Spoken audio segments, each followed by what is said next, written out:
Bismillahirrahmanirrahim. Assalamualaikum warahmatullahi wabarakatuh. Alhamdulillahi wa kafa, wassalatu wassalamu ala rasulillah nabiyyina Muhammadinil Mustafa, arsalahullahu basyiran wa nadhira wa da'iyan ilallahi biiznihi wa sirajan munira, wa ba'du.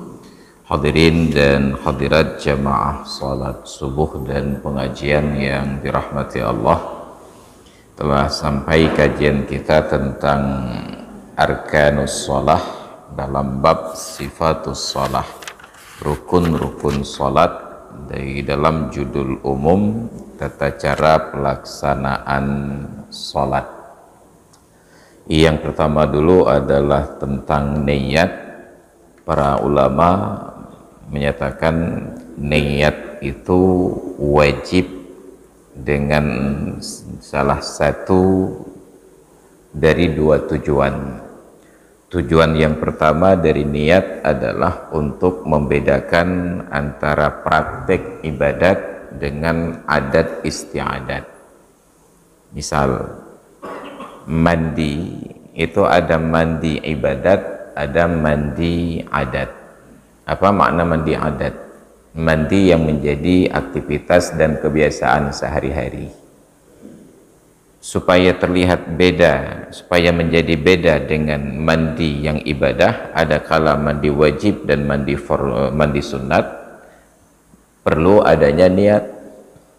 Walaupun mandi wajib dan mandi sunat itu ada kaifiatnya tersendiri, dengan membasuh dari ujung rambut sampai ujung kaki. Tetapi bukankah mandi sehari-hari kadang-kadang juga mirip dengan praktek mandi ibadat ketika kita keramas? Maka perlu adanya niat. Nah, seperti orang yang berpuasa. Puasa itu ada kala niatnya ibadat, tujuannya ibadat, ada kala tujuannya itu hanya sekedar untuk diet saja. Lalu apa yang membedakan puasa ini ibadah dengan puasa ini untuk kesehatan? Ada pada niat. Maka itu fungsi yang pertama dari disyaratkannya niat dalam ibadat. Ada pekerjaan yang antara ibadat dengan adat istiadat mempunyai kemiripan. Duduk di masjid, apa bedanya duduk yang i'tikaf dengan duduk istirahat? Duduk i'tikaf dapat pahala, duduk istirahat tidak dapat pahala, hanya pada niat. Itu salah satu fungsinya. Fungsi yang kedua, kalau hanya untuk membedakan adat istiadat dengan ibadat, lalu apa perlunya niat pada perkara yang tidak ada unsur adatnya, hanya ibadat semua? Seperti sholat, nggak ada kegiatan sehari-hari yang berbentuk gerakan-gerakan sholat. Ada senam, tapi jauh dari kemiripannya dengan sholat. Maka ada fungsi yang kedua, untuk membedakan tingkatan ibadah. Ada ibadah yang wajib dan ada ibadah yang sunat. Salat ada yang wajib, ada yang sunat. Maka perlu niat untuk menentukan ini yang wajib ataukah ini yang sunat.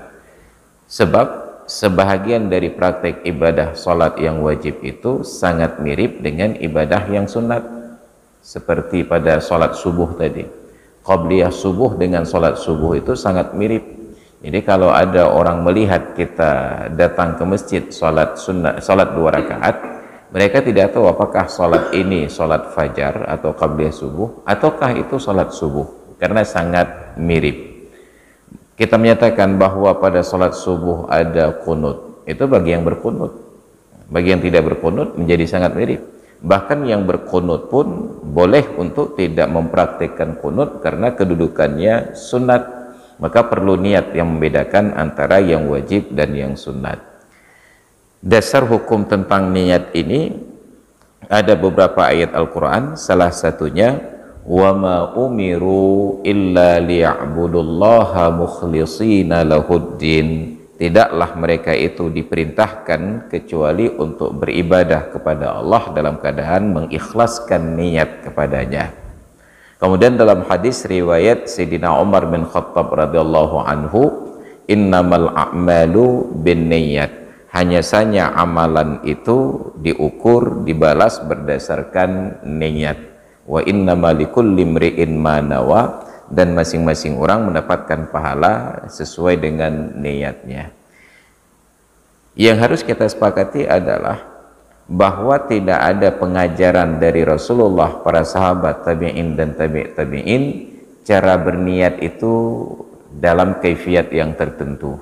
Niat itu harus pada salat umpamanya usolli fardhu subahi, pada puasa nawaitu sauma, pada haji nawaitul hajja, dan seterusnya. Bentuk-bentuk demikian tidak ada dalam pengajaran Rasulullah, tidak ada pada sahabat, tabi'in dan tabi'in. Kenapa? Karena mereka ketika disebutkan niat langsung paham. Proses kemudian ketika umat ini semakin jauh dari tuntunan, maka mengajarkan niat itu menjadi sesuatu yang tidak mudah. Ketika dikatakan nanti kalau salat fardu salah satu rukunnya niat, jangan lupa niatnya. Timbul pertanyaan, niat itu bagaimana? Jadi ketika muncul pertanyaan-pertanyaan seperti ini, terpaksalah para ulama itu berimprovisasi bagaimana mengajarkan niat, padahal itu pekerjaan hati. Kalau hanya diajarkan dengan hati saja, tidak mungkin paham. Niat itu kalau kita sholat subuh begini niatnya. Nah, begitu. Nggak mungkin dipahami, karena itu pekerjaan hati. Itu menjadi sesuatu pengajaran yang sia-sia. Maka para ulama merangkum niat itu pekerjaan hati yang apabila dibahasakan akan terdapat beberapa poin di dalamnya. Poin itu bahasa Inggris, titik bahasa Indonesia-nya. Ada beberapa perkara di dalamnya. Yang pertama menjelaskan tentang ibadah apa yang kita lakukan, untuk menunjukkan bahwa kita melakukannya dengan sadar. Orang yang sedang sholat dia niatkan usolli, orang yang puasa nawaitu sauma, yang haji nawaitul hajjah. Apa yang dilakukan itu yang diniatkan. Karena tidak tertutup kemungkinan ada orang yang melakukan sesuatu dalam keadaan lalai, dia sedang mengerjakan haji, tapi ternyata dia niatkan umrah karena ada kemiripan, mirip pada rukunnya, mirip pada tata caranya, hanya waktu dengan beberapa detail yang berbeda. Haji di bulan-bulan tertentu, al-hajju ashhurum ma'lumat, haji itu di bulan-bulan yang tertentu, mulai dari Syawal, Zulqa'dah sampai dengan 10 Zulhijjah. Sedangkan umrah boleh sepanjang waktu. Tidak tertutup kemungkinan orang yang sedang mau mempraktekkan ibadah haji, tersaru di dalam hatinya, keluarlah niat umrah. Sudah niat, tidak bisa dibatalkan. Nah, maka oleh para ulama membuat batasan-batasan tersebut. Harus ada penjelasan ibadah apa. Karena ibadah ini ada yang fardu, ada yang sunat, ini yang mana? Oh fardu, kalau begitu usolli fardha. Salat fardu itu ada 5 waktu, duhur, asar, maghrib, isya, subuh. Ini yang mana? Yang maghrib. Oh kalau begitu usolli fardhal maghribi, usolli fardhal dhuhri, usolli fardhal asri, usolli fardhal isya'i, usolli fardhal subahi. Hanya itu batasan yang wajib untuk membedakan. Lalu bagaimana niat itu? Niat itu secepat kilat. Yang kita ulang di dalam hati itu hanya terjemahan dari usolli fardhal subahi, hanya kalam nafsi, berbicara atau ngomong di dalam hati. Sahaja aku mengerjakan sholat fardu subuh, terjemahan dari usolli fardhal subahi. Itu bukan niat, itu hanya mengulang lafaz niat di dalam hati. Maka niat itu kesadaran tentang apa yang sedang kita lakukan. Jadi sebenarnya tidak perlu proses panjang-panjang. Bagi orang yang sudah paham tentang niat ini, atau yang tidak paham sama sekali, itu takbirnya cepat, Allahu Akbar. Tapi yang pemahamannya setengah-setengah, takbirnya itu menjadi panjang, Allahu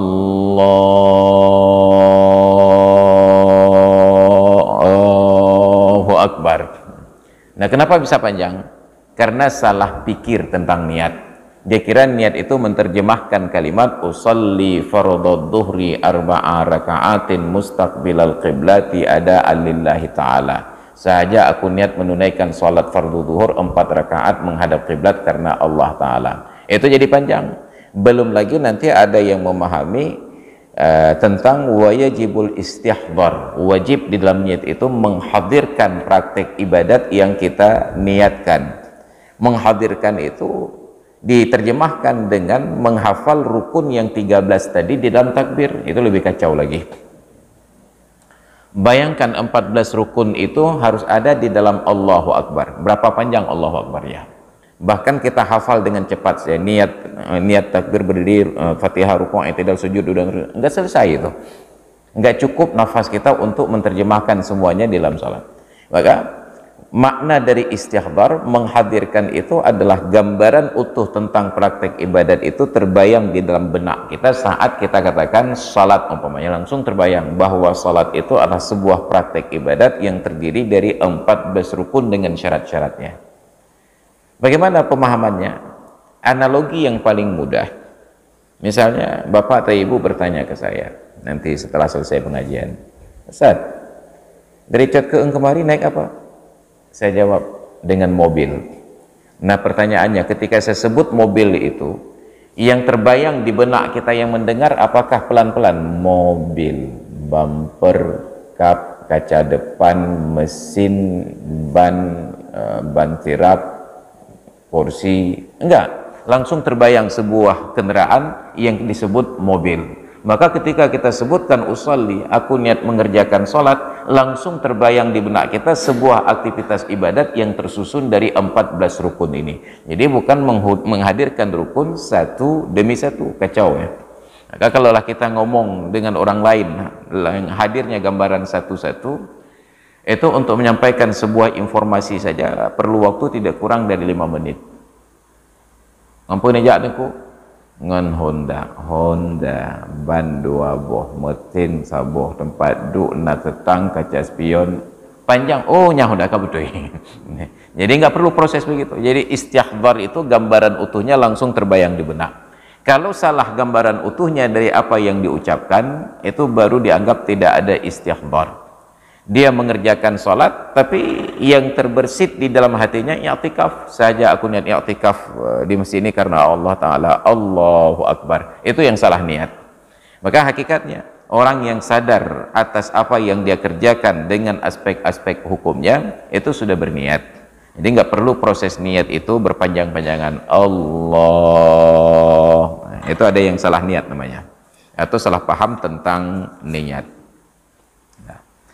Jadi karena sholat ada yang fardu, ada yang sunat, perlu ada penjelasan. Ini sholat fardu atau sholat sunat.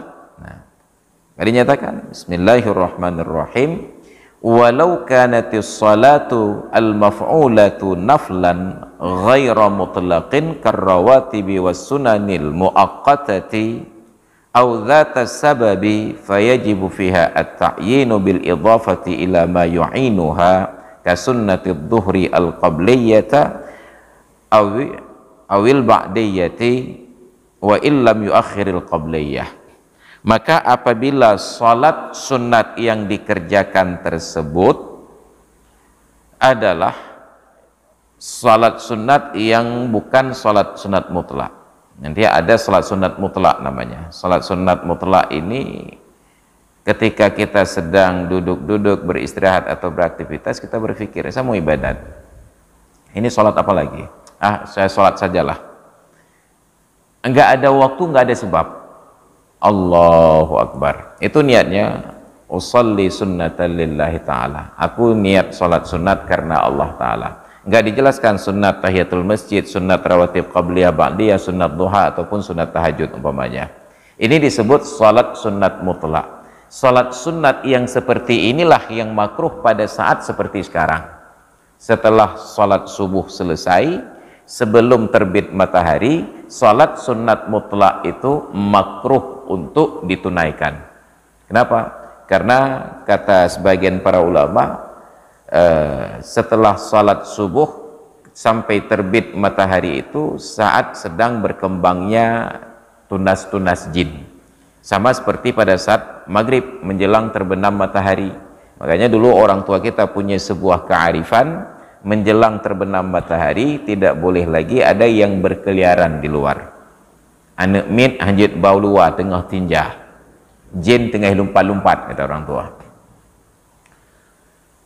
Tutup pintu, tutup jendela. Hanya pada waktu matahari terbenam. Setelah itu nggak masalah dibuka lagi. Setelah itu tidak masalah keluar lagi. Sedangkan sekarang banyak orang tua sengaja mengajak anak-anaknya keluar menjelang matahari terbenam. Kenapa? Supaya semua jin itu bersahabat dengan anaknya. Dulu orang tua kita punya pantangan, kalau sudah senja menjelang terbenam matahari, tutup pintu, tutup jendela, masuk ke dalam. Nanti setelah terbenam matahari, setelah maghrib mau keluar silahkan keluar lagi. Maka orang tua kita dulu sangat teliti, kalau hampir maghrib anaknya belum pulang, itu dicari hoka untuk memastikan keadaannya, jangan berada di luar rumah. Tapi sekarang anak-anak nggak pulang-pulang, nggak dicari-cari. Makanya yang kemarin kasus kekerasan seksual yang di Nagan Raya itu kan 3 hari baru dicari. Bayangkan anak gadisnya 3 hari baru ketahuan, nggak langsung dilapor ke polisi. Kenapa? Karena tidak merasa kehilangan kalau 3 hari. Tapi kalau lembunya nggak pulang waktu maghrib, itu dicari. Kambing nggak pulang waktu maghrib, dicari. Anak nggak pulang, nggak dicari. Orang yang pinjam sepeda motornya, pinjam mobilnya, itu diminta fotokopi KTP. Tapi anak gadisnya yang minta pinjam malam Sabtu, malam Minggu, jangankan fotokopi KTP, nama yang pinjam itu lupa ditanya. Jadi kalau tidak malam, ini teka agam tede yang rumah. Bahkan ijab kabulnya pun nggak ada. Berarti karena basa-basi, Pak pinjam anaknya sebentar ya. Bayangkan kita tidak menghargai hal-hal yang sepatutnya paling kita hargai. Jadi itu waktu bertumbuhnya tunas jin, kata orang tua. Tapi dalam buku yang ditulis oleh Syekh Muhammad Isa Daud, Al-Hiwar Ma'al Jin Al-Muslim, itu diterjemahkan ke dalam bahasa Indonesia, dialog dengan jin muslim. Buku itu dilengkapi dengan catatan kaki bersumber dari hadis-hadis yang sahih. Karena Syekh Muhammad Isa Daud ketika bertemu dengan beliau di Mesir, waktu itu di Wisma Nusantara, ada kajian dengan beliau dengan mahasiswa Indonesia. Kami sampaikan ke beliau bahwa buku beliau itu diterjemahkan ke bahasa Indonesia dan menjadi bestseller paling laku. Apa kata beliau? Mereka yang menerjemahkan buku saya ke dalam bahasa Indonesia tidak pernah minta izin ke saya. Tapi nggak masalah, selama itu menjadi ilmu dan bermanfaat, kata beliau. Tetapi secara adab ilmiah itu tidak beretika. Karena saya menyusun buku ini bukan gratis, kata beliau. Perlu penelitian dan biayanya tidak murah. Perlu ada royalti untuk mengembalikan modal-modal tersebut. Tapi selama itu bermanfaat untuk mereka, tidak ada masalah. Allah akan berikan rezeki untuk saya dari sumber yang lain. Itu ada catatan kaki. Maka ada penjelasan-penjelasan dari pantangan yang orang tua kita sampaikan dulunya. Hanjit barambe bubung. Artinya ada atap itu agak menjorok sedikit keluar, nggak boleh duduk dan tidur di bawahnya. Kita tidak punya penjelasan ilmiah di kala itu, hanya larangan saja. Ternyata ada dasarnya dari hadis-hadis yang sahih. Kenapa? Ternyata di tempat bertemunya dua perkara yang kontradiksi, itu adalah tempat yang paling disenangi oleh jin. Iup rambe bubung pada posisi tertentu, itu sebahagian badan kita di bawah panas matahari, sebagian lagi ternaungi. Pada tempat-tempat seperti itu paling disenangi oleh jin. Makanya jin kumpul pada tempat di laut yang bertemu arus panas dan dingin. Itu di segitiga Bermuda, di Selat Formosa, tempat bertemu arus panas dan arus dingin. Sampai tempat itu menjadi sangat misteri, katanya tempat kumpulnya jin. Bertentangan, maka termasuklah malam ketika terbenam matahari dengan subuh ketika matahari terbit. Jadi proses terbit matahari itu ada sebahagian yang terang, sebahagian yang gelap. Terbenam matahari juga demikian, sebagian terang, sebagian gelap. Saat-saat seperti itu, saat sedang berkembangnya tanduk jin, kata orang-orang tua. Walaupun bahasanya itu agak sedikit klinik, tetapi ada dasar dari hadis-hadis yang sahih. Maka sampaikan ke kerabat kita, jangan biarkan anak-anak berkeliaran di luar ketika sedang terbenam matahari dan ketika matahari sedang terbit. Makanya kita diajarkan menanti sebentar di dalam masjid ketika matahari terbit sampai sempurna terbitnya, baru mengerjakan sholat sunat syuruk agar tidak berkeliaran ketika matahari sedang terbit. Itu bagi yang paham-paham saja. Nah, jadi ada sholat sunat mutlak. Termasuk dalam jenis sholat sunat mutlak itu sholat tasbih yang biasanya kita kerjakan pada malam-malam tertentu. Nanti di bulan Sya'ban, malam nisfu Sya'ban itu ada sholat tasbih. Nanti pada Ramadan, di malam hari raya ada salat tasbih. Padahal salat tasbih tidak punya waktu. Kapanpun boleh salat tasbih, tapi karena kategorinya salat sunat mutlak, tidak boleh salat tasbih dikerjakan pada waktu makruh-makruh beribadah. Sedangkan kita memposisikan salat tasbih itu di malam hari, seolah-olah tidak boleh di siang hari. Yang kedua, salat tasbih itu tidak disyariatkan secara berjamaah. Bukan tidak boleh, tidak disyariatkan secara berjamaah. Itu sepatutnya salat sendiri-sendiri. Tapi hampir tidak pernah kita temui ada orang salat tasbih sendiri, tetap berjamaah. Kenapa? Karena kalau sendiri baru 1 rakaat batal salatnya. Kenapa? Prakteknya sangat lama. Berdiri baca tasbih 15 kali, rukuk 10 kali, i'tidal 10 kali, sujud pertama 10 kali, duduk antara 2 sujud 10 kali, sujud yang kedua 10 kali. Alah, dia tak hayuk berkili. Tebik je. Tapi ketika berjamaah, sebenarnya godaan itu muncul juga. Cuma karena malu kepada orang yang di samping, alah kakak dah lanjut aja. Yang di samping pun sebenarnya juga sedang malu ke kita. Jadi karena bertemu 2 orang yang malu-malu, maka terselesaikanlah salat tasbih tersebut. Ini dasarnya. Maka malam nisfu Sya'ban itu tidak ada ibadah khusus, tapi ternyata kita buat prosesi khusus untuk ibadah di malam nisfu Sya'ban.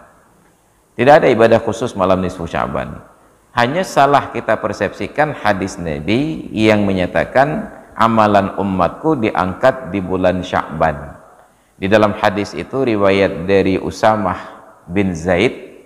Usamah bin Zaid ini seorang yang luar biasa kedudukannya pada diri Rasulullah. Melihat dari sisi ayah, itu adalah cucu angkat Nabi, karena ayahnya Zaid bin Harisah anak angkat Nabi.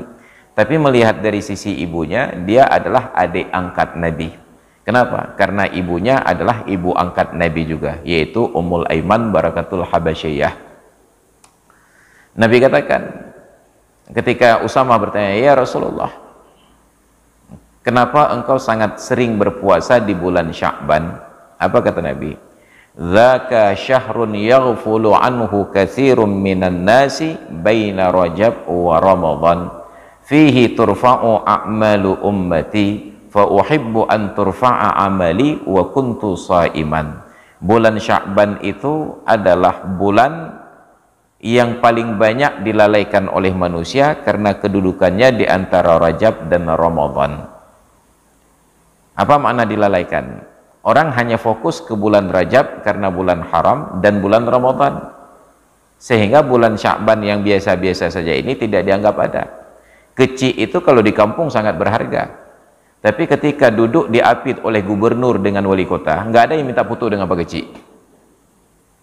Padahal di kampung sangat istimewa, kecik paling dicari.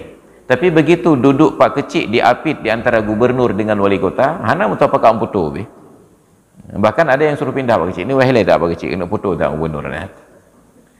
Sya'ban itu sebenarnya bulan istimewa, tapi karena berada di antara bulan yang lebih istimewa lagi, Rajab dan Ramadan, maka enggak ada yang peduli. Alah, dah perempuan tak mana banyak cirit.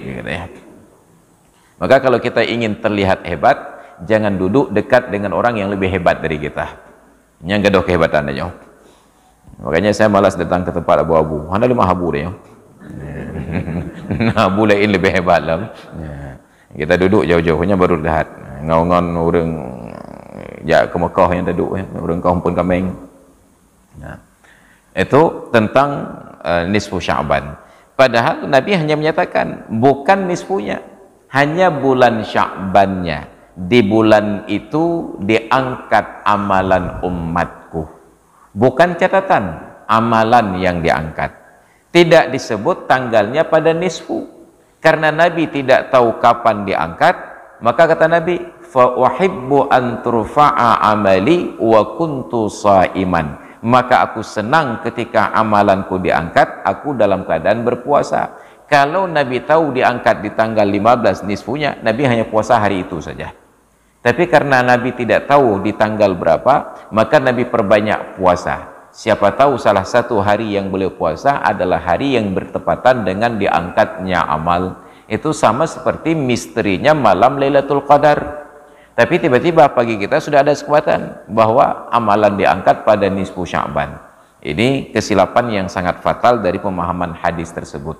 Nabi tidak dikatakan pada nisfu Sya'ban, tapi pada bulan Sya'ban diangkat amalan umatku, maka aku senang bahwa amalan diangkat ketika sedang berpuasa. Jadi tidak ada ibadah khusus, salat sunat khusus. Tapi kita senang yang aneh-aneh ini. Maka begitu sampai menjelang malam nisfu Sya'ban, itu sudah banyak masuk broadcast di WA, di FB, di Instagram. Mari kita ramaikan salat sunat nisfu Sya'ban, sembahyang berat, kata orang kampung, dari bara'ah bahasa Arab, berat dalam bahasa Aceh. Oke, itu sekedar informasi. Maka nanti santai saja, malam nisfu Sya'ban jangan lupa makan-makan dengan keluarga. Anda buka-buka, nggak ada yang istimewa di malam tersebut. Karena duduk dengan keluarga, makan-makan dengan keluarga itu juga merupakan ibadat. Ajak istri jalan-jalan, yuk kita makan di luar, itu menjadi ibadat. Kenapa? Senang istri karena nggak perlu masak sore hari itu. Wa idkhalus surur fi qalbil mu'min sadaqah. Menyenangkan hati orang yang beriman adalah sedekah. Dan orang beriman yang paling berhak mendapatkan kesenangan dari kita adalah yang terdekat dengan kita. As-sahibi bil janbi, sahabat yang di samping kita. Sebahagian ulama menafsirkan as-sahibi bil janbi ini dengan makna pasangan hidup, istri atau suami. Sebahagian menerjemahkan sebagai kawan seperjalanan. Makanya naik bus itu tetap kawan kita duduk di samping. As-sahibi bil janbi. Kalau duduk di belakang itu kernet namanya, duduk di depan sopir. As-sahibi bil janbi. Nah, maka yang paling berhak mendapatkan kebaikan adalah istri masing-masing kita, bukan istri kita ya, istri masing-masing kita. Sebab nggak ada namanya istri kita kecuali dalam Pandawa 5. Nah, untuk salat sunat al-muaqqatati karrawatib, seperti salat rawatib, itu perlu ada niat penjelasan tentang qabliyah dan ba'diyah. Apabila ada qabliyah dan ba'diyahnya, maka dari salat rawatib yang ada qabliyah dan ba'diyah hanya salat zuhur saja, ada qabliyah dan ada ba'diyah. Yang hanya ada qabliyah saja dan hanya ada ba'diyahnya saja, tidak perlu keterangan ini. Maka salat subuh tadi yang qabliyah boleh diniatkan usalli sunnatas subahi ataupun usalli sunnatal fajri. Tidak disyaratkan usalli sunnata qabliyatas subahi ataupun usalli sunnatas subahi qabliyatan, aku niat salat sunnat qabliyah subuh. Boleh, tapi tidak diharuskan demikian. Memadai dengan usalli sunnatas subahi saja. Aku niat salat sunnat subuh. Tapi salat zuhur karena ada qabliyah dan ba'diyah, maka perlu dijelaskan ini yang qabliyah ataupun yang ba'diyah. Oh, qabliyah usalli sunnatad dhuhri qabliyatan lillahi ta'ala. Ba'diyah usalli sunnatad dhuhri ba'diyatan lillahi ta'ala.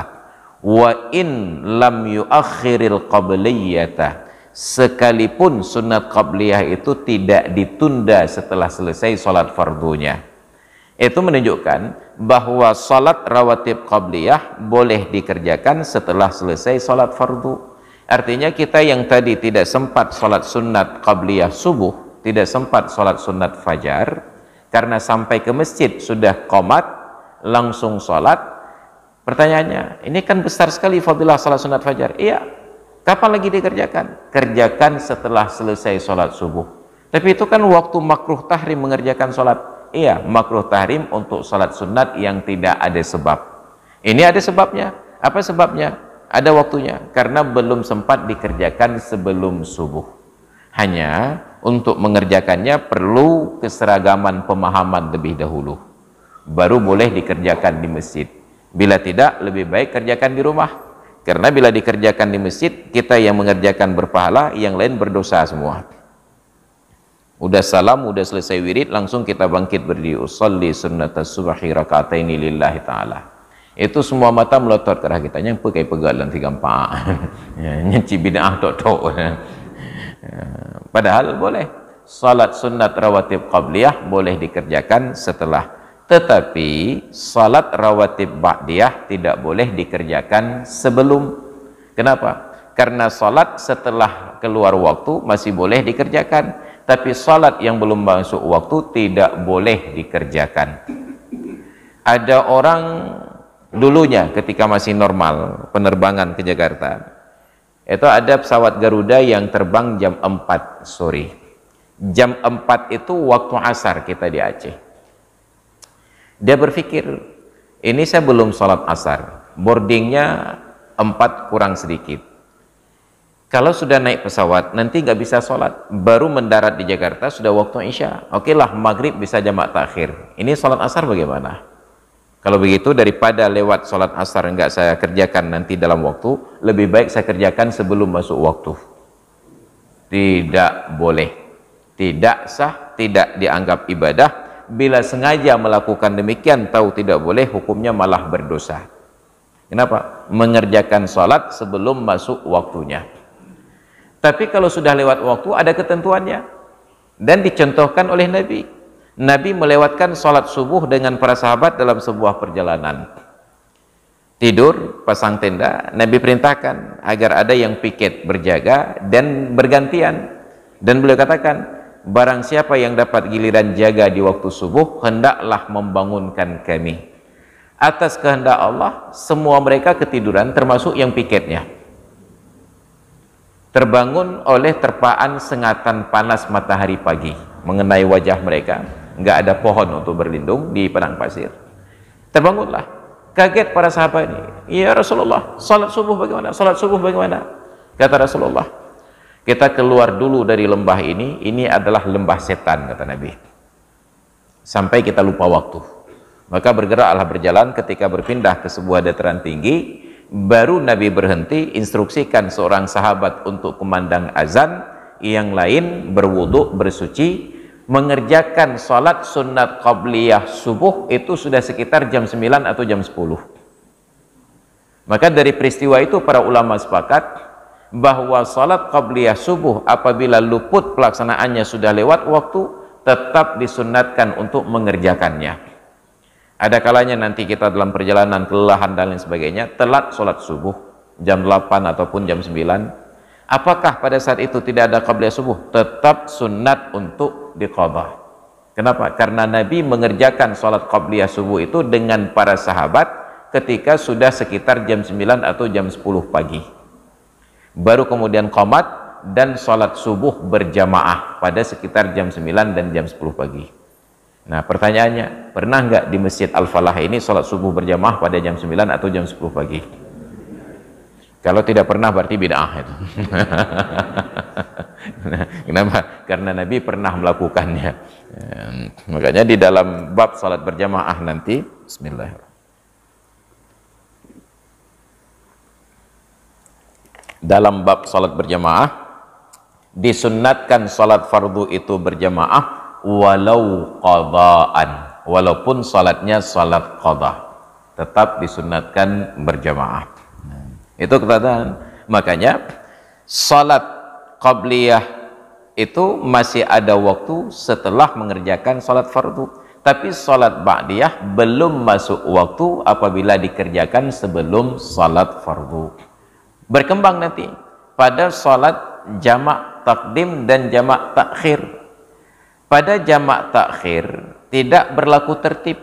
Boleh kita salat duhur dulu kemudian salat asar, atau boleh juga kita sholat asar dulu kemudian sholat duhur. Kenapa? Karena dua-duanya sudah masuk waktu. Tapi untuk jamak takdim berlaku kewajiban tertib.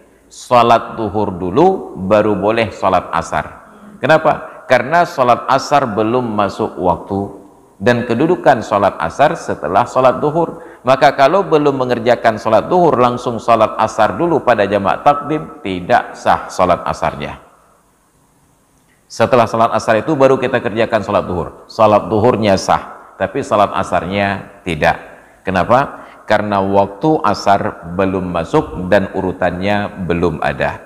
Maka jangan mengerjakan ibadah sebelum masuk waktu. Maka ada satu hari saya mau keluar salat subuh, salah lihat jam. Sekarang kan subuhnya itu jam 5:30. Saya sudah terbangun, sudah duduk dalam mobil, panaskan mesin, baru saya lihat jam 4:30. Masuk lagi ke rumah, tidur lagi. Kenapa? Karena di ruang depan tempat saya tidur itu biasanya dalam kamar nih, ketiduran di ruang depan.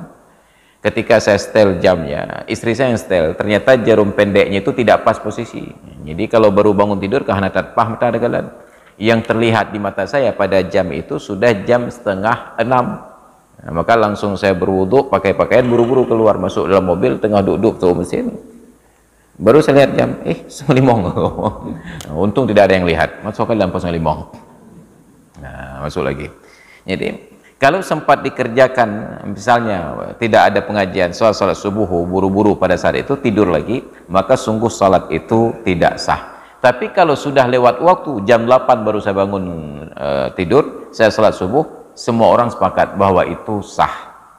Salat sebelum waktu tidak sah, setelah masuk waktu sah, setelah lewat waktu tetap sah. Tapi sebelum masuk waktu tidak sah.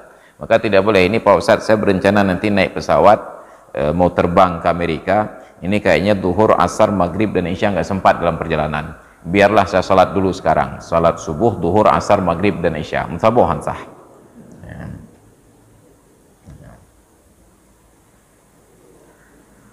Wa ka'aidil adha awil akbar awil fitri awil asghar.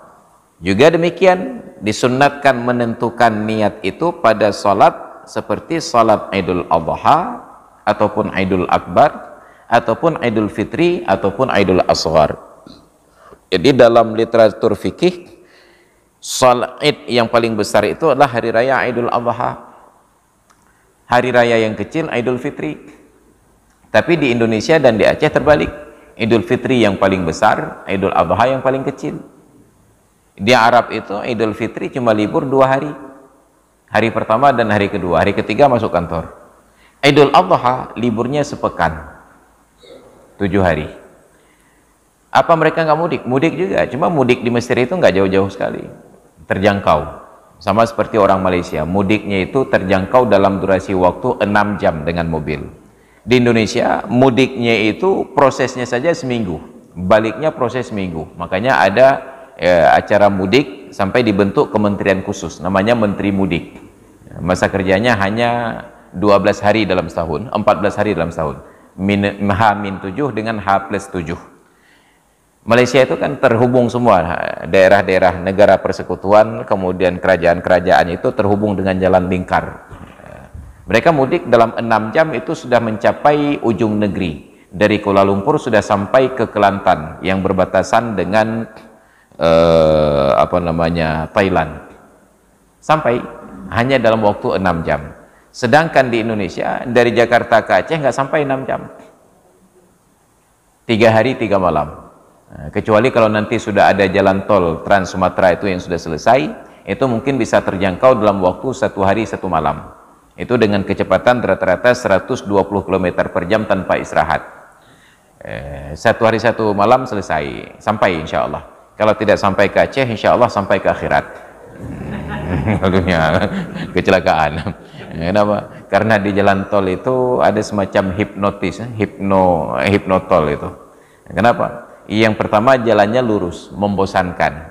Makanya banyak sopir ngantuk di jalan lurus. Jarang sopir ngantuk dalam gerute itu. Apa aja yang dimai mengantuk? Oh, enggak lah, yang dimai dengar lah, kapal putar tertiwu lah. Di jalan lurus. Yang kedua, karena pemandangannya jauh-jauh, tidak terasa kecepatan 100 itu seperti berhenti kendaraan. Kita tekan lagi gasnya lebih dalam. Jadi tiba-tiba ketika sampai di tujuan sudah lewat, ke akhirat kita lewat. Maka hati-hati di jalan tol. Jalan tol Aceh itu baru dibangun, saya sudah makan korban. Tapi baguslah meninggal di jalan yang lurus. Maka Idul Fitri itu hari raya kecil, Idul Adha hari raya besar. Maka saya sudah provokasi pemerintah Aceh ketika dulu didaulat menjadi khatib salat Idul Adha di Masjid Raya Baitur Rahman pada masa PJ Pak Nova dulunya, sekitar 3 tahun yang lalu sebelum Covid. Saya tantang beliau, kalau Idul Fitri kita sudah berani menambah libur, kalau Idul Adha ini sudah berani menambah libur 2 hari, itu masih kurang dari sepatutnya hari tasyrik 3 hari setelah hari raya. Maka mudah-mudahan ke depan Gubernur Aceh semakin berani menerapkan libur 4 hari pada Idul Adha. Hari raya berikut dengan hari tasyrik, karena itu adalah amanah dari pelaksanaan syariat Islam. Itu hari-hari yang di dalam syariat Islam sangat dimuliakan, hari makan dan minum. Demi memastikan umat Islam bisa makan dan minum pada hari-hari tersebut, disunnatkanlah pelaksanaan kurban. Maka sepatutnya kurban itu 4 hari berturut-turut, 10 Zulhijjah, 11, 12, 13 Zulhijjah, supaya di 4 hari berturut-turut fakir miskin bersuka cita melihat ada kambing dan lembu yang disembelih ke perbaikan gizi ilmu. Ternyata sebanyak apapun korban yang terkumpul dieksekusi sesuai dengan amanah proklamasi, diselenggarakan dengan cara yang seksama dan dalam tempo yang sesingkat-singkatnya. Hari pertama Idul Adha langsung disembelih semua, dicincang dan dibagi, dan ternyata yang paling menikmati adalah orang kaya, bukan orang miskin. Kenapa? Orang miskin diberikan maksimal 3 tumpuk, itu pun nggak muat lagi kulkasnya. Leh buat tumpuk je niku kajet, tambah tumpuk tu, dapat lahat leh katanya. Maka tumpukan daging yang melimpah itu kemana meluncur? Ke rumah-rumah orang kaya. Kenapa? Karena di rumah orang kaya ada freezer khusus yang muat seekor gajah di dalamnya. Dia ada letak rebun orang kaya yang terus kan. Maka supaya maksimal manfaat untuk fakir miskin, bagi 3 hari berturut-turut, 4 hari berturut-turut. Cuma panitia tidak siap, maka jangan libatkan panitia. Panitia itu biarlah bahagian pendataan siapa yang berkorban dan siapa yang menerima. Berikan datanya kepada orang yang berkorban. Pak, nanti bapak sembelih korbannya hari pertama sekian orang, tolong yang menerima nanti si pulan. Hari kedua bapak pulan 10 orang, hari ketiga bapak pulan 10 orang. Jadi sembelih masing-masing sendiri, itu tuntas pekerjaan. Karena tidak ada panitia yang ikhlas bekerja 4 hari berturut-turut. Itu cari masalah namanya. Maka salat Idul Adha diniatkan usalli sunnata Idil Adha ataupun usalli sunnata Idil Akbar. Pada Idul Fitri diniatkan usalli sunnata Idil Fitri ataupun usalli sunnata Idil Asghar. Ada salat yang mempunyai beberapa nama di dalam sebutannya. Atau fala yakfi salatul Aidi, maka untuk salat Idul Fitri dan Idul Adha tidak memadai pada niat usalli sunnatal Aid, karena nggak jelas Fitri ataupun Adha. Mesti ada keterangan usalli salata Idul Fitri, usalli sunnata Idul Fitri ataupun usalli sunnata Idul Adha. Wal witri sawa'un al-wahidatu waz-zaidatu 'alaiha. Demikian pula pada salat witir diniatkan usalli sunnatal witri. Apakah salat witir yang 1 rakaat saja atau yang lebih dari 1 rakaat? Karena salat witir itu kata Nabi dalam hadis, al-witru haqqun wajibun ala kulli muslimin. Witir itu adalah hak yang wajib atas setiap orang yang Islam. Makanya Imam Hanafi menyatakan dalam mazhab beliau salat witir itu hukumnya wajib. Tetapi jumhur ulama menyatakan salat witir itu hukumnya sunnat. Kenapa mereka katakan sunat? Padahal Nabi sendiri yang menyatakan wajib. Karena ada hadis lain dari seorang Baduy Arab yang datang bertemu Nabi dan bertanya, "Ya Rasulullah, ajarkan Islam kepadaku." Maka Nabi ajarkan tentang syahadat. Sudah ya Rasulullah, apa lagi? Engkau salat sehari semalam fardu 5 waktu. Sudah ya Rasulullah, apa lagi? Engkau puasa Ramadan, engkau bayar zakat, engkau haji seumur hidup sekali. Apa lagi ya Rasulullah? Sudah kata Rasulullah. Maka orang Arab Badui ini menyatakan, ya Rasulullah, akan aku kerjakan sebagaimana yang engkau katakan, tidak aku tambah salat sunat 1 rakaat pun dan tidak aku kurangi, tidak aku tambah puasa sunat 1 hari pun dan tidak aku kurangi dari salat fardu, dan seterusnya. Lalu dia beranjak. Sahabat-sahabat Nabi itu orang yang paling haus mengerjakan ibadah. Asal ada ibadah mereka berminat terlibat. Tiba-tiba melihat fenomena ada seorang Badui yang tidak mau salat sunat, hanya yang sebatas yang wajib saja. Maka bertanyalah sahabat ini, ya Rasulullah, apakah benar imannya? Apa jawaban Nabi? Lau saddaqa ma qala dakhalal jannah. Kalau benar seperti yang dia ucapkan, pasti dia masuk surga. Maka dihubungkanlah oleh para ulama, bagaimana mungkin dia masuk surga kalau masih ada 1 salat wajib, salat witir yang belum dia tunaikan? Ternyata Nabi sudah ingatkan pada Badui ini hanya 5 waktu salat yang 17 rakaat, tidak lebih dan tidak kurang. Jadi ketika ada tambahan keterangan bahwa witir adalah hak yang wajib, berarti itu bukan fardu sebagaimana salat yang lain. Itu hanya kedudukan sunnat muakkad saja. Itu jalur-jalur pemahaman ijtihad. Nah, tapi bagi kawan-kawan kita yang salafi, karena sudah wajib ya wajib. Nah, makanya mereka disebut salaf fikir. Disingkat menjadi salafi. Ada ruang ijtihad menghubungkan yang satu dengan yang lain. Wa yakfi niyyatul witri min ghairi adadin, maka kalau salat witir itu cukup niat salat witir saja tanpa menjelaskan berapa rakaat. Bulan Ramadan itu kan ada masjid-masjid yang salat witir formasinya 2-1. 2 rakaat dulu baru 1 rakaat. Ada masjid-masjid yang 3 rakaat sekali salam. Kita baru datang ke masjid tersebut dan nggak ada penjelasan dari panitia. Ini sholat witir 2 rakaat. Ini sholat witir 3 rakaat. Nggak ada penjelasan. Bingung kitanya pada rakaat. Maka jangan sebut bilangan rakaat. Niat saja usalli sunnatal witri ma'muman lillahi ta'ala. Aku niat sholat witir ikut imam karena Allah Ta'ala. Ikut imam itu boleh diganti dengan kata jama'atan. Usalli sunnatal witri jama'atan atau usalli sunnatal witri makmuman. Ternyata 2 rakaat dulu salam, berhenti 2 rakaat salam, sah. Nanti 1 rakaat lagi, boleh diniatkan 1 rakaat, boleh kalau bahasa protokol sekarang itu free memory ya. Usalli sunnatal witri makmuman lillahi ta'ala, 1 rakaat, ataupun usalli sunnatal witri rakaatan. Jadi salat witir tidak disyaratkan penyebutan jumlah rakaat. Wa yuhmalu ala ma yuriduhu alal aujah. Ketika tidak disebutkan bilangan rakaat pada niat salat witir, maka berlakulah sesuai dengan keinginannya. Mau berhenti di rakaat berapapun sah. Itu kalau baju low size katanya. Enggak disebutkan ukuran S, M, L, XL, L. Bandung jatuh. Ya, itu seperti baju orang meninggal dunia, itu nggak ada size, nggak ada ukuran.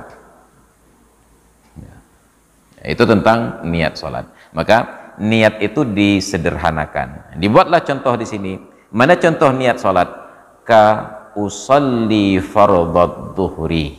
Masalan, aku niat sholat fardu duhur. Hanya sebatas itu. Sedangkan yang kita belajar dalam kitab Furkunan Melayu dulu panjang sekali. Usalli fardhu dhuhri 4 raka'atin mustaqbilal qiblati adaan ma'muman lillahi ta'ala. Etnan panjang ya. Itu kalau ditarik garis sampai ke jantung. Ternyata begitu kita naik kelas pengajiannya, makin lama makin mudah. Usalli fardhu dhuhri, aku niat salat fardhu duhur. Berapa rakaat Pak Ustaz? Salat duhur berapa lagi rakaatnya? Kan tetap 4, nggak berubah. Menghadap kiblat Pak Ustaz itu syarat. Syarat nggak perlu dijelaskan. Kalau dijelaskan syarat menjadi panjang. Usalli fardhu dhuhri 4 raka'atin mustaqbilal qiblati satiran lil aurati tahiran minal hadasi wan najisi aliman bidukhulil waqti. Semua syarat disebutkan. Nah, maka itu hanya karena kita terbiasa dengan konsep-konsep lama di dalam kitab-kitab Melayu. Padahal dalam kitab Melayu itu pun ada hal-hal yang harus kita kritisi. Tapi tetap kita menghargai jasa-jasa mereka yang sudah menyusunnya, menjadikan kita berada pada posisi sekarang. Maka ulama menyatakan, mengkritisi mudah, tapi melakukannya yang sulit. Maka betapa mudah kita mengkritik orang yang main bola. Ubin dan gawang hidup. Ya. Ubin dan gawang hidup. Padahal orang main bola, kaya putuh nafah kaya tipak. Nyamnya hidup dan yulau lapangan, be'an hidup dan gawang, mubaki dan kenang bola. Al-khatbu sahlun wal amalu sa'bun. Mengkritik mudah tapi melakukan sulit. Nah, itu contohnya. Au fardal jumu'ati wa in adrakal imama fi tasyahudiha. Atau dianatkan kalau bukan salat duhur berarti salat Jumat. Usalli fardal jumu'ati makmuman. aku niat salat fardu Jumat ikut imam, sekalipun dia dapati imam pada salat Jumat ketika sedang duduk tasyahud. Kita terlambat datang ke masjid untuk salat Jumat, masuk ke dalam, imam sedang duduk tasyahud akhir salat Jumat. Kita yang baru masuk tetap usalli fardal jumu'ati lillah ma'muman lillahi ta'ala. Aku niat salat fardu Jumat ikut imam karena Allah Ta'ala. Kenapa dibuat penjelasan tambahan? Karena salat Jumat apabila tidak sempat satu rakaat bersama dengan imam, maka salatnya menjadi salat duhur yang 4 rakaat. Jadi imam sedang duduk tasyahud, kita takbiratul ihram, duduk tasyahud, salam imam dari salat Jumat, makmum ini melanjutkan 4 rakaat, bukan 2. Maka sekalipun dia dapati imam sedang duduk tasyahud, niatnya tetap usalli fardal jumu'ati. Itu niat yang secara otomatis berubah menjadi niat salat duhur. Tidak boleh diniatkan usalli fardal duhri ma'muman lillahi ta'ala, karena imamnya salat Jumat. Tetap niatnya usalli fardal jum'ah, walaupun nanti prakteknya salat duhur. Nah, coba sekali-kali nanti praktek Jumat depan, coba datang ke masjid, duduk dulu di luar, dengar khutbah sampai selesai, biarlah imam salat masuk rakaat kedua, ketika imam sudah duduk tasyahud baru masuk ke dalam. Nanti kan orang mengkukat, hai dan kawan ini jangan kenapa anda mau kena amai surah. Ingin mengamalkan ilmu. Ilmu apa? Kata Ustaz, kalau ada orang salat Jumat ikut imam tapi pada saat duduk tasyahud niatnya niat salat Jumat tapi salatnya salat duhur, saya mau mengerjakan seumur hidup minimal sekali, ya, tapi nanti bergiliran, jangan bersamaan sekaligus. Ka Abu Hati ni ko khatib tadang kimum tiro hitin damong. Ada perubahan pada niat. Wa sunna fin niyyati idhafatun ilallah, dan disunnatkan di dalam niat itu menyandarkan kepada Allah. Usalli fardhu dhuhri lillahi ta'ala. Lillah itu sunat, tidak wajib. Kenapa? Khurujan min khilafi man aujabaha, karena ada sebagian ulama yang menyatakan lillahi ta'ala itu wajib. Atau karena alasan yang kedua, waliyatahaqqaqa ma'nal ikhlas, dan agar terbukti bahwa niat kita itu benar-benar ikhlas karena Allah Ta'ala. Itu ketentuan tentang niat. Nanti masih ada tambahan sedikit lagi, tapi karena waktu sudah menjelang jam 7 dan secara aturan waktu salat subuh sudah berlalu, sekarang sedang syuruk. Tapi yang ingin salat syuruk harus menanti beberapa menit lagi. Ini matahari bulatannya itu sedang dalam proses terbit. Hari ini syuruk terbit matahari jam 6 lewat 55 menit. Sekarang jam 6 lewat 58. Wallahu a'lam bissawab wa ilaihil marja'una wal ma'ab. Nah, mungkin ada hal-hal yang ingin ditanyakan, disilahkan dengan segala hormat.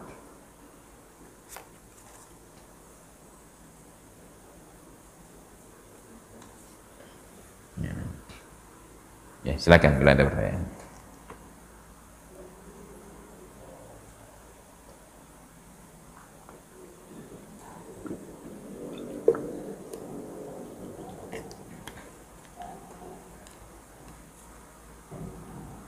Assalamualaikum warahmatullahi wabarakatuh. Waalaikumsalam. Pak Ustaz, ini pertanyaannya agak keluar dari nafsu kita, yaitu ada pernyataan, bukan pernyataan Pak Ustaz, saya mendapatkan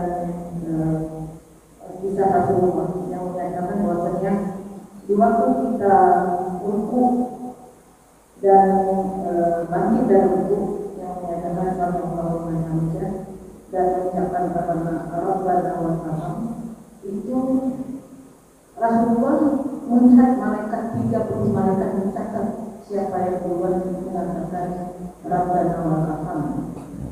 30 malaikat mencatat amalan. Nah, bagaimana menurut Pak Ustaz hadis ini? Iya. Nah, yang kedua Pak Ustaz, mengenai waktu sholat.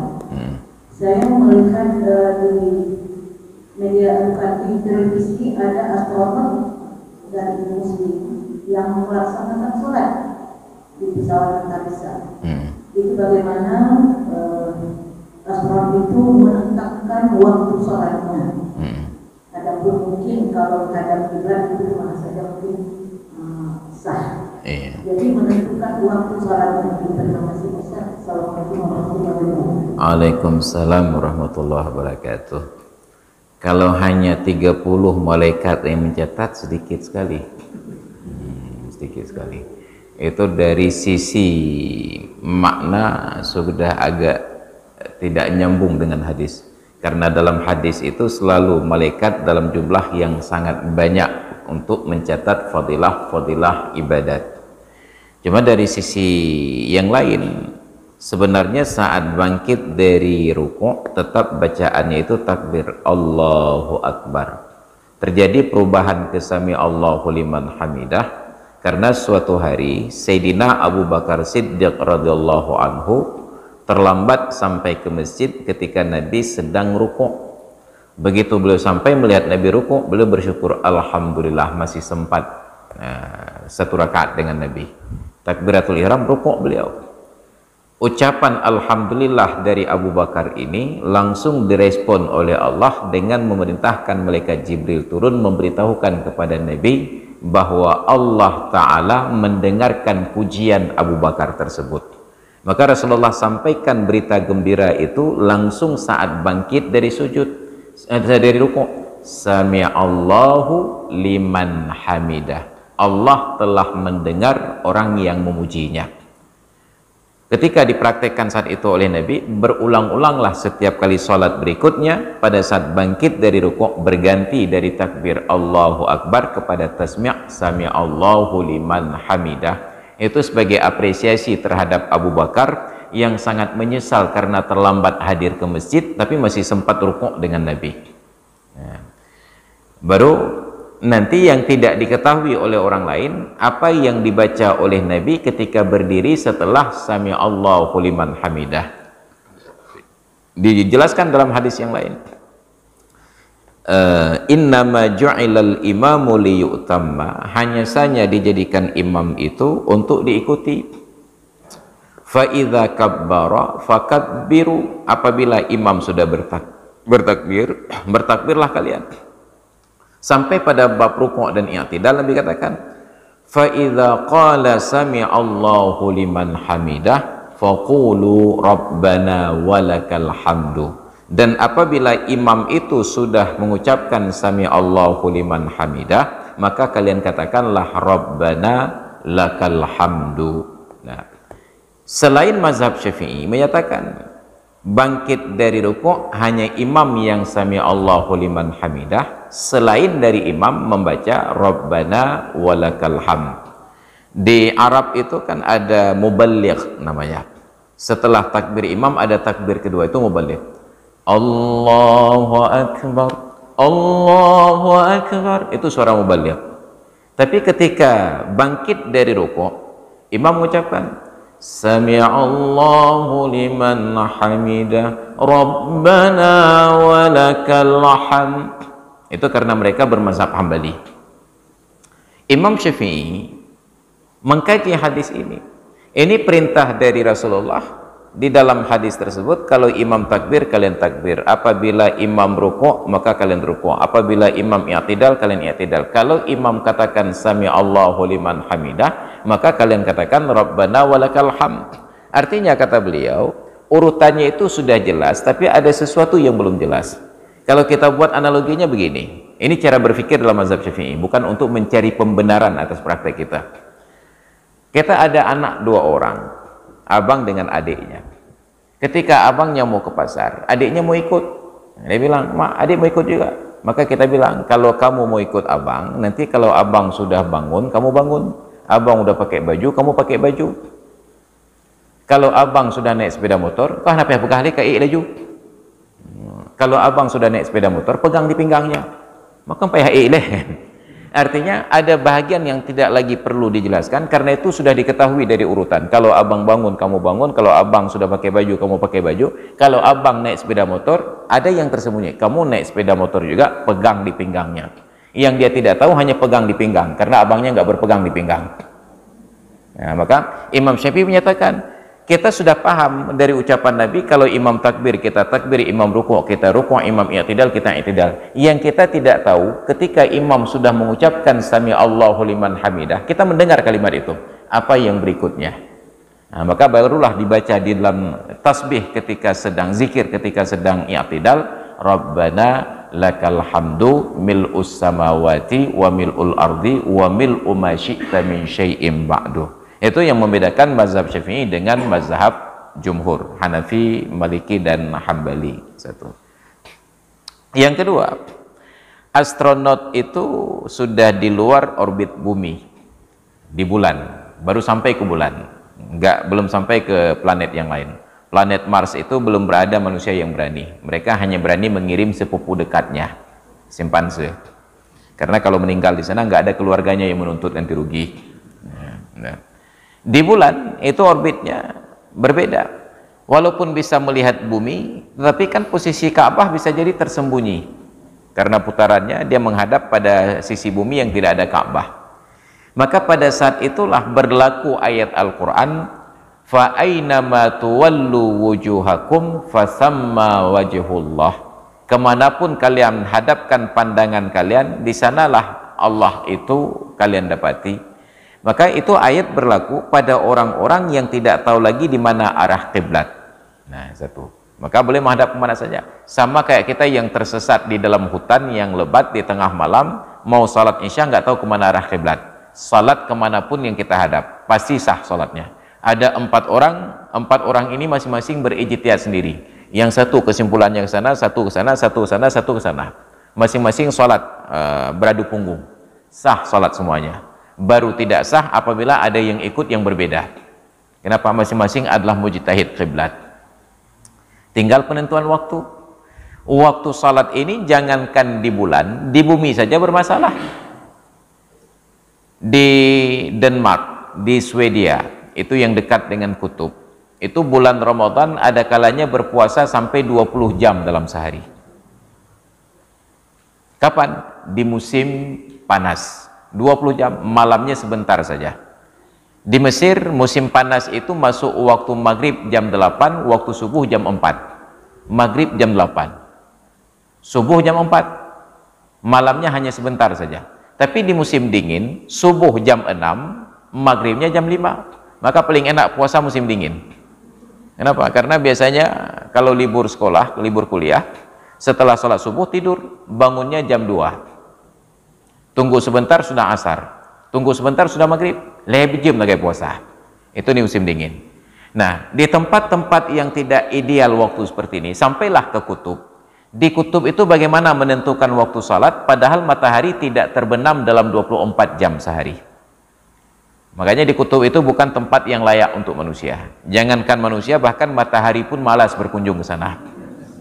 Makanya Allah tidak pernah sebutkan dalam Al-Quran, Nabi tidak pernah sebutkan dalam hadis tentang timur dan utara. Selalu disebutkan timur dan barat. Enggak pernah disebutkan utara dan selatan, hanya timur dan barat. Rabbul masyriqi wal maghrib, Tuhan timur dan Tuhan barat. Nah, kalau sudah berada di tempat yang tidak ideal waktunya, maka dirujuk kepada waktu yang terdekat dengan lokasi tersebut, di mana matahari masih terbenam dalam 24 jam sehari. Dikira-kira, oh ini kayaknya di daerah terdekat sudah maghrib, maka sholat maghrib lah. Maka begitu pula di bulan, dihitung waktunya itu berdasarkan waktu bumi. Ini biasanya karena saya mengorbit dari Amerika, di Amerika jam sekarang ini sudah waktu zuhur, maka sholat zuhur. Nah, itu caranya. Nanti berlaku sholat jamak. Bagaimana tidak jamak? Kau bulan kerja. Nah, berlaku sholat jamak. Jadi tidak ada lagi matahari terbit. Kenapa? Karena waktu itu yang terbit adalah bumi. Makanya dibuat foto oleh seorang astronot, bumi terbit, bukan matahari terbit. Terlihat bagaimana bumi itu keluar dari sudut pandang yang lain, perspektif mereka. Itu tentang waktu salat, disesuaikan dengan daerah yang terdekat yang masih normal waktunya. Makanya ketika astronot pertama seorang muslim dari Malaysia dilibatkan dalam misi ruang angkasa, itu pula hebatnya Malaysia. Walaupun populasinya hanya 20 juta, mereka sudah punya seorang astronot. Indonesia 200 juta, nggak ada yang mirip-mirip astronot, nyandum pa'a dia. Jadi ketika astronot Malaysia ini akan diberangkatkan, Majelis Ulama Malaysia itu menyusun fikih astronot. Bagaimana nanti sholat di sana, bagaimana bersuci di sana, bagaimana untuk berwuduk di sana, dan seterusnya. Kalau nanti sampai Ramadan, bagaimana berpuasa di sana. Maka ulama Malaysia sudah menyusun fikih tentang astronot di luar angkasa. Demikian. Karena berat tu popom naju gulung-gulung. Itu sama seperti orang kentut dalam pesawat. Tiba-tiba kentut. Karena pesawat itu kedap udara. Yang menyetatuh kentut dalam pesawat putar-putar aja dan ijab pramugari likut, ijab pilot ukui wala maknanya. Makanya orang yang naik pesawat jangan makan kuah berpanah leh. Bahaya datang. Itu menderita sepanjang penerbangan. Pula yang pajuh jengkol dengan pete. Baik hadirin dan hadirat sekalian yang dirahmati Allah, sudah jam 7:09 kita padakan kajian sampai di sini. Mudah-mudahan jadi ilmu yang bermanfaat. Wallahu a'lam bissawab wa ilaihil marji'un wal ma'ab. A'udzu billahi minasyaitonir rajim. Bismillahirrahmanirrahim. Alhamdulillahi rabbil alamin wassalatu wassalamu ala sayidina Muhammad wa ala alihi wa sahbihi ajma'in. Allahumma rzuqna fahman nabiyyin wa hifdzal mursalin wa ilhamal malaikatil muqarrabin. Allahumma 'allimna 'ilman yanfa'una wanfa'na bima 'allamtana wa zidna 'ilman wa fahman wa alhiqna bis salihin. Rabbana ighfir lana dhunubana wa liwalidayna warhamhuma kama rabbayana shighara wa li jami'il mu'minina wal mu'minat wal muslimina wal muslimat al ahya'i minhum wal amwat innaka sami'un qaribun mujibud da'awat ya qadiyal hajat. Allahumma ja'al jam'ana hadha jam'an marhuma wa tafarruqana min ba'dihi tafarruqan ma'suma wa la taj'alna wala fina shaqiyyan wala mahruma. Rabbana atina fid dunya hasanah wa fil akhirati hasanah wa qina adzaban nar. Wa sallallahu ala sayidina Muhammad wa ala alihi wa sahbihi ajma'in. Walhamdulillahi rabbil alamin. Al-Fatihah. A'udzu billahi minasyaitonir rajim. Bismillahirrahmanirrahim.